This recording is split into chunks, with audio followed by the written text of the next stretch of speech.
तो दोस्तों आज हम फिर से आपके लिए लेकर आए हैं देश दुनिया की तमाम ताजा बड़ी खबरें। सबसे पहली बड़ी खबर में आपको बताएंगे कि इजराइल हमास युद्ध को लेकर कांग्रेस पार्टी ने इजराइल पर बोला बड़ा हमला। फिलिस्तीनियों का साथ देते हुए गाजा में इजराइल के हमलों को बताया नरसंहार। नेतन्याहू के खिलाफ कार्रवाई की कर दी कांग्रेस ने मांग, फंस गया जंग में इजराइल।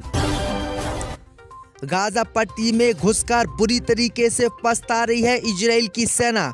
हमास के लड़ाके चुन चुनकर इजरायली सैनिकों की कर रहे हैं हत्या। मैदान छोड़ छोड़कर भाग रही है इजराइल की सेना। लेबनान बॉर्डर पर हमास और हिजबुल्लाह से जंग करना इजराइल को पड़ा भारी। लेबनान बॉर्डर पर इजराइल की सेना के हथियार हुए खत्म, अब फंस गया लेबनान बॉर्डर पर इजराइल।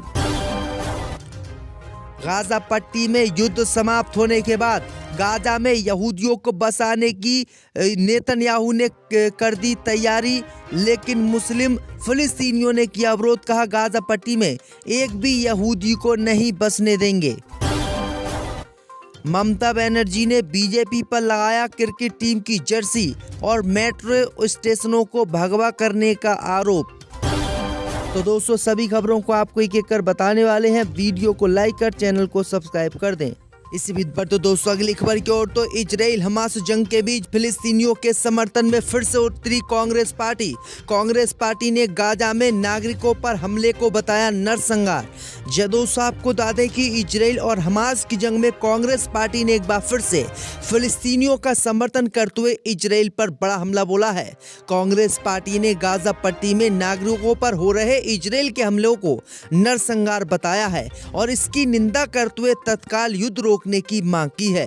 कांग्रेस पार्टी ने कहा है कि नागरिकों पर उसका हमला नरसंहार से कम नहीं है और ये चौंकाने वाला है कि कई प्रभावशाली देश जो हमेशा अपनी सुविधा के हिसाब से मानवाधिकार और न्याय की बात करते हैं, इजराइल के इन कर्मों के लिए अपना समर्थन दे रहे हैं। हमें सोचकर ये बहुत ही बुरा लग रहा है कि अमेरिका सहित कई देश इजराइल का साथ दे रहे हैं, जबकि इन लोगों को फिलिस्तीन का साथ देना चाहिए। कांग्रेस पार्टी ने गाजा पट्टी में इजराइल के हमलों को नरसंहार बताया है और नेतन्याहू के खिलाफ कार्रवाई की मांग की है। इसी बीच पर तो दोस्तों अगली खबर की ओर तो गाजा पट्टी में घुसकर पछता रही है इजराइल की सेना। हमास के लड़ाकों ने 2 और इजरायली सैनिकों को उतारा मौत के घाट।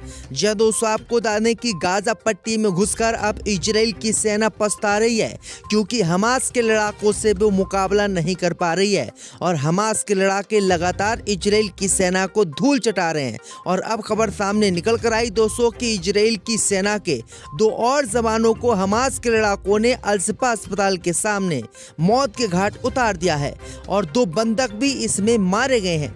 दरअसल आपको बता दें कि इजराइल की सेना अल-शिफा अस्पताल के आसपास में हमास के लड़ाकों के ठिकानों पर हमला कर रही थी और इन्हीं हमलों के बीच इजराइल के 2 सैनिकों को हमास के लड़ाकों ने मौत के घाट उतार दिया। वहीं आपको बता दें कि इजराइल की सेना ने इजराइल के बंधकों को छोड़ने के लिए हमास से कहा था, लेकिन हमास ने इन बंधकों को छोड़ने से इनकार कर दिया और 2 और बंधकों की हत्या हमास ने कर दी। तो ये बड़ी अपडेट आ रही दोस्तों कि हमास पीछे हटने का नाम नहीं ले रहा है, जिससे इजराइल की खटिया लगातार खड़ी हो रही है। इसी बीच पर तो दोस्तों अगली खबर की ओर तो युद्ध समाप्त होने के बाद गाजा पट्टी में यहूदियों को बसाने की तैयारी में नेतन्याहू। दोस्तों आपको बता दें कि इजराइल और हमास का युद्ध खत्म होने के बाद अब इजराइल के यहूदियों ने गाजा पट्टी में यहूदियों को बसाने की तैयारी शुरू कर दी है। दरअसल आपको बता दें कि इजराइल के कई मुस्लिम विरोधी संगठनों ने युद्ध समाप्त होने के बाद गाजा में यहूदी लोगों को बसाने की अनुमति देने के लिए इजराइल के प्रधानमंत्री बेंजामिन नेतन्याहू सरकार पर दबाव बढ़ाना शुरू कर दिया है। उन्होंने कहा है कि यहूदी लोगों का बसना क्षेत्र में सुरक्षा से जुड़ा हुआ है। उन्होंने सरकार से युद्ध समाप्त होने के तुरंत बाद क्षेत्रों में यहूदी आबादी को फिर से बसाने का आह्वान किया है। वहीं आपको बता दें कि मुस्लिम विरोधी संगठनों ने इजराइल की सरकार से ये बातें कही हैं। तो ये बड़ी अपडेट आ रही दोस्तों कि अब गाजा पट्टी में भी फिलिस्तीनी मुसलमानों की जमीन पर यहूदियों का कब्जा होने वाला है। इसी बीच पर तो दोस्तों अगली खबर की ओर तो लेबनान बॉर्डर पर फंसेगा इजराइल, लेबनान की सेना करेगी हमला। दोस्तों आपको बता दें कि इजराइल और हमास की जंग अब लेबनान पहुंच चुकी है। लेबनान की आर्मी बॉर्डर पर अब इजराइल की सेना पर ताबड़तोड़ हमले कर रही है और अब खबर सामने निकल कर आई दोस्तों कि हिजबुल्लाह भी लेबनान बॉर्डर से इजराइल को मात दे रहा है। वहीं आपको बता दें कि अब लेबनान बॉर्डर पर और इस तरफ गाजा पट्टी से हमास जंग लड़ रहा है। खबर सामने निकल कर आई दोस्तों कि दोनों जगह जंग लड़ने से इजराइल के हथियार खत्म हो रहे हैं और हथियार अब इतने ज़्यादा खत्म हो रहे हैं कि लेबनान बॉर्डर पर इजराइल की सेना हमास और हिजबुल्लाह के लड़ाकों से टक्कर नहीं ले पाएगी। इसी बीच पर तो दोस्तों अगली खबर की ओर तो सतपाल मलिक ने खुद को बताया मोदी का सबसे बड़ा दुश्मन। बीजेपी को लेकर कहीं बड़ी बात। दोस्तों आपको बता दें कि जम्मू कश्मीर के पूर्व राज्यपाल सतपाल मलिक ने राजस्थान में किसानों से आग्रह किया कि वे भारतीय जनता पार्टी के ऐसे किसी भी नेता को वोट ना दें जिससे किसानों के लिए न्यूनतम समर्थन मूल्य का मुद्दा समाधान नहीं निकल पाए। उन्होंने किसानों के बीच एकता का आह्वान किया और उन्हें कृषि मुद्दों के आधार पर सामूहिक रूप से मतदान करने के लिए प्रोत्साहित किया। मलिक ने पत्रकारों से बात करते हुए कहा कि नरेंद्र मोदी के नेतृत्व वाली सरकार पर किसानों की मांगें पूरी नहीं करने के आरोप लगाए गए हैं और किसानों को उन मुद्दों के आधार पर वोट करना चाहिए। उन्होंने कहा कि इस समय पूरे देश में अगर कोई दुश्मन है तो प्रधानमंत्री मोदी का मैं सबसे बड़ा दुश्मन हूँ और बीजेपी मेरे हाथ धोकर पीछे पड़ी हुई है। इसी बीच पर तो दोस्तों अगली खबर की ओर तो क्रिकेट टीम की जर्सी मेट्रो स्टेशनों का हो रहा भगवाकरण। ममता बनर्जी ने बीजेपी पर लगाए आरोप। दोस्तों आपको बता दें कि पश्चिम बंगाल की मुख्यमंत्री ममता बनर्जी ने बीजेपी की केंद्र सरकार पर भारतीय क्रिकेट टीम सहित देश भर की तमाम संस्थानों का भगवाकरण करने की कोशिश करने का आरोप लगाया है। ममता बनर्जी ने आरोप लगाया है कि बीजेपी ने न केवल क्रिकेट टीम की अभ्यास जर्सी में बल्कि मेट्रो स्टेशन की पोस्टिंग में भी भगवा रंग इस्तेमाल किया है। उनका कहना है कि बीजेपी पूरे देश को भगवा रंग में रंगने की कोशिश कर रही है। तो ये बड़ी अपडेट आ रही दोस्तों।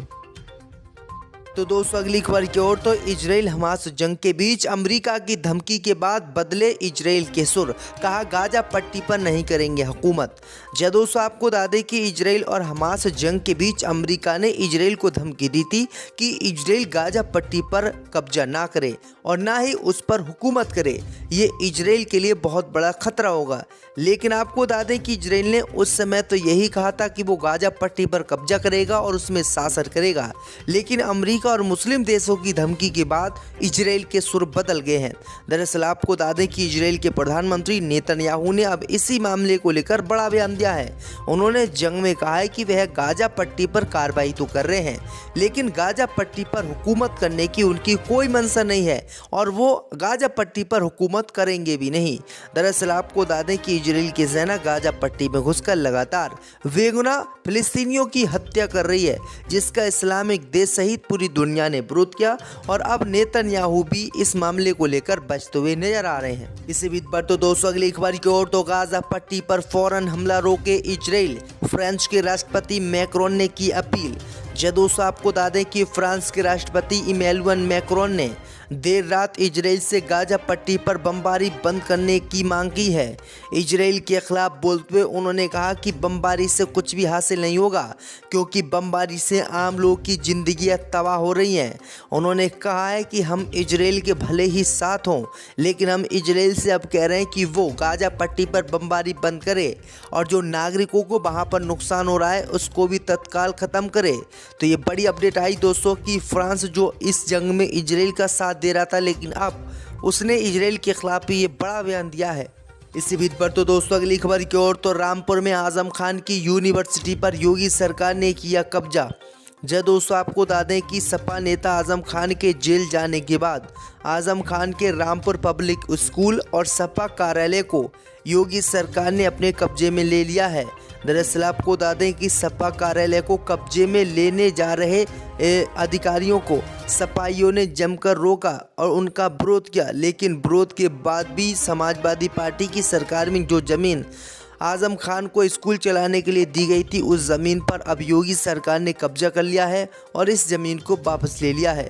दरअसल आपको बता दें कि मुलायम सिंह यादव की सपा सरकार ने 2006 में शिक्षा विभाग की 41,181 वर्ग फीट ज़मीन मोहम्मद अली जौहर यूनिवर्सिटी को 30 साल के लिए किराए पर दे दी।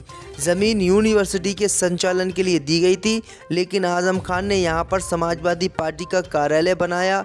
बाद में यहां पर स्कूल खोल लिया और लीज की शर्तों का उल्लंघन किया, जिसके बाद बीजेपी के विधायक आकाश सक्सेना ने इसकी शिकायत योगी सरकार से